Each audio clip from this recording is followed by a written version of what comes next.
Hi, Ray Moran with V20 here today with Nicolas Mr, the Asia Director for the IVSC. And you're right in the middle of it in Singapore. So I'm curious for your thoughts on the region. Well, Ray, thank you for having me. And you're absolutely correct. In fact, the IVSC has its roots in Asia since the organization was created in the early 80s in Melbourne, Australia. And of course, now we have an office in Singapore, very much in the thick of things. At last count, we have, I think, about 67 member organizations, so over a third of our member organizations coming from the Asia Pacific. That's very impressive. And in fact, I know there are several IVSC committee members within the Asia Pacific region. So I think the region is very well represented in real property, plant machinery, and business valuation. Yes, and also the Financial Instruments Board. And they're not only the technical board, so you mentioned the technical boards, and then you have this the Standards Review Board, which oversees everything. And then you also obviously have the Board of Trustees, where you have eminences such as Lim Hui Hua, who used to be a minister here in Singapore. And then we have created very recently an Asia committee, which is headed by Gita Wirjawan, who used to be the trade minister in Indonesia. And that really federates about 10 people.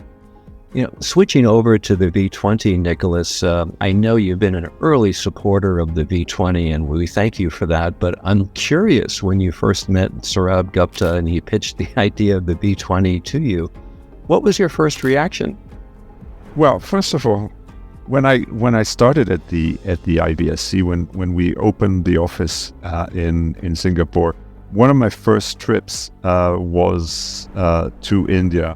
And really, it was breathtaking. And so when I heard about the V20, I was very impressed by the sheer ambition of the project, and in fact, very impressed by what they've been able to achieve in such a short time, from what seemed like a crazy idea of doing a V20.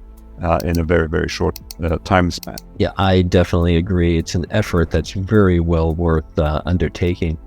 Mm-hmm. Nicolas, your name comes up frequently as we now finalize the agenda and speaking slots for the V20, and your name is always spoken up highly regarding ethics and standards. But I'm curious, is there any one topic or issue that you're most passionate about when it comes to the valuation profession? Obviously, my background is very much business valuation more than anything else, and the advances that we have seen in the valuation techniques in the past few years when it comes to business valuations, and that's not to say that there haven't been any advances in other domains.